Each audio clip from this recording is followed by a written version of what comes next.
Hello, America. Welcome back to the News from the Real World podcast.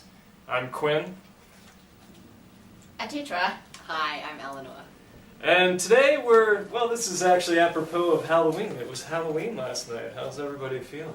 Everybody have a nice Halloween? I had a great Halloween. Yeah, me too. Yeah? Yeah. I know you did. You spent it in my company. How Yeah. could that not be a great Halloween? First American Halloween. Yeah. It's my second, but yeah.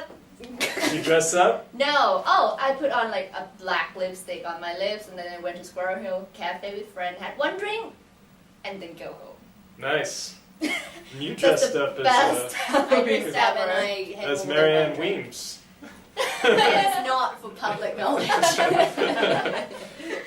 Excellent. Well, today, in that vein, we're starting it off with an article on movie blood, fake blood. It's from Slate.com by Forrest Wickman. It's a student pick, and it's entitled "A Brief History of Fake Blood" in terms of the cinema.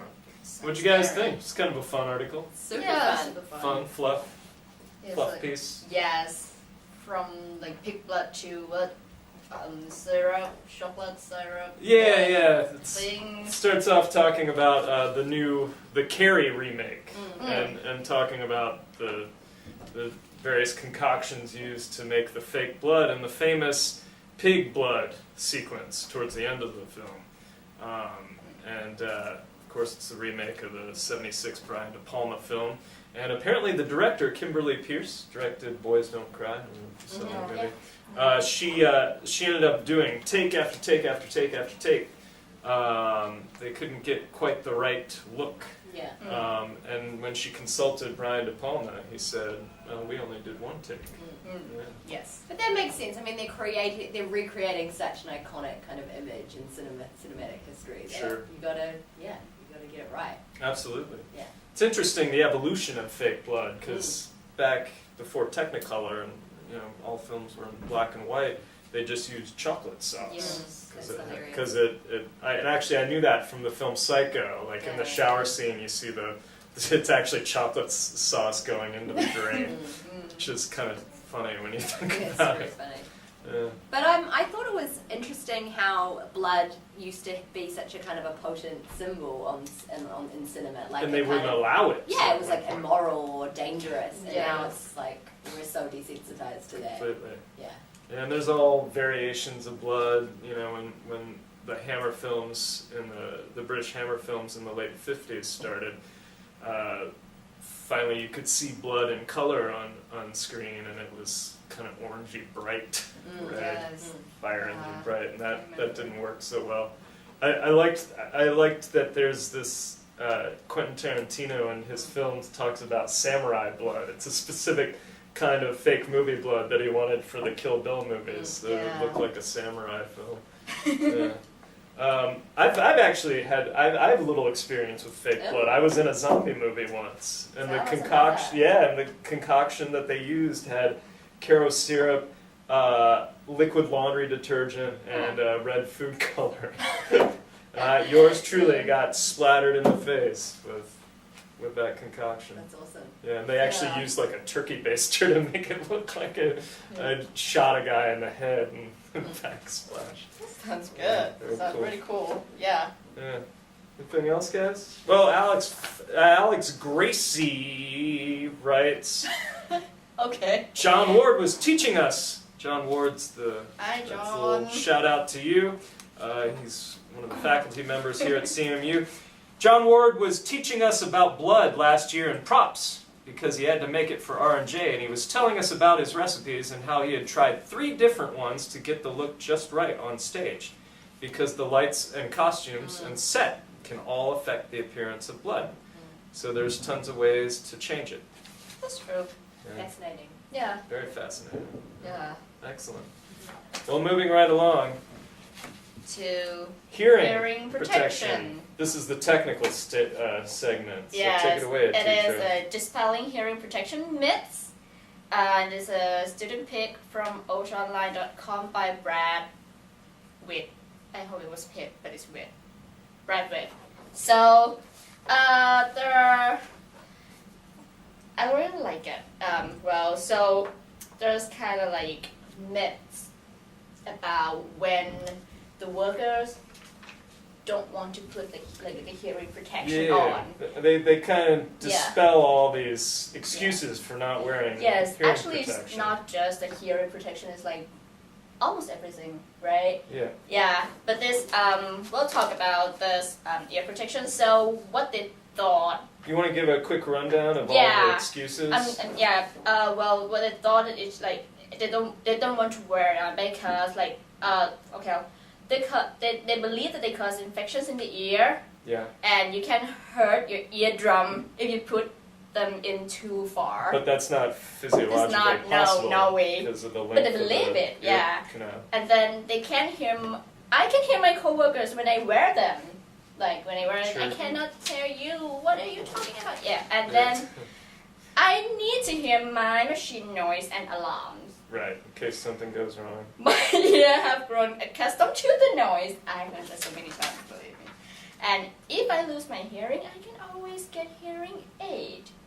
That's a terrible excuse. Don't use that excuse. I thought it was interesting though, because it was like hearing aids will not, they can only improve upon what little hearing you have left. Yeah. They cannot Yes. fix Your your hearing. hearing, Like no. eyeglasses can really kind of restore your eyes. Right. Yeah. So that you can see properly, but hearing aids do not work the same way. So Yeah. don't just rely on a hearing aid. It's kind of like what they really believe. What is like something is not. It's not true actually, right? Mhm. You cannot Right. like growing accustomed to like the loud noise, which actually means you already lost your hearing. Yeah. Well, that's such a, I think, a modern person mentality. When you have a symptom or a problem, you just find a quick fix, but not really Yeah. deal with the root of it. I mean, You know? this article is seeming to be just, about a technical aspect, but, I think it really also speaks to, notions of contemporary masculinity in America. Talking about, like, being a tough guy and not As wanting you to, look at me. and not wanting to, put on, like, not wanting to be seen as soft and putting in, like, your It's I'm like too those, like, I'm masculine and cool for earmuffs. Yeah. You joke, Earplugs. but it's a serious Yeah. thing that people feel. Yeah. Yeah. There you go. Ridiculous. Just You should protect yourself. protect yourself. Yeah. I agree. Well, moving right along, perfect segue to Jigsaw. Speaking of noise in the workplace, this is from toolboxbuzz.com, and it's entitled "Festool Introduces Cordless Carvex Jigsaws." It's by Todd Fratzel. Now this sucker's sexy. What did you guys think of this? It's a good looking jigsaw. It's a good-looking jigsaw, Yes. I've got to say, man. I love how these articles, they always do whatever they can to make the tool sound really sexy. Like, at a Just gotta put a whopping lot of effort in it. maximum Yeah. 3,800 strokes per minute, the Carvex can plow through material quickly. You Doesn't that get your knickers in a twist? Are you actually doing this right now? I am actually doing this. I'm sorry, viewers. Oh no. Okay. I'll just give you the rundown of the specs here, and this baby is pretty pricey too. We'll get to that. It has a fast fix blade chuck, stroke adjustment, adjustable chip guard, variable speed trigger, brushless motor, and lithium-ion technology. And my favorite feature, the LED lights. LED lights, so that you Yeah. don't get the shadow obscuring whatever you're cutting, so you can keep the line straight. A lot of comments down in the below about whether that was a necessary feature or not, or whether that would actually be. I thought it was Detrimentally. a pretty cool feature, but that's me. AJ Cook writes, our good friend AJ Cook. Oh yay, another cordless tool, especially from Festool, and it's a jigsaw. I detect some sarcasm in your comment, AJ Cook. He also said, I wonder if the lights have ever given anyone epilepsy. So, There you go. legitimate, but also... Take your playful work concern. assignments seriously, AJ. Your sarcastic comments have no place I in don't the know, scene. that could be a legitimate comment? Yeah, I don't know. I wonder how much is that. Oh, it starts at $350 and prices up to $550. But it's sweet and cordless.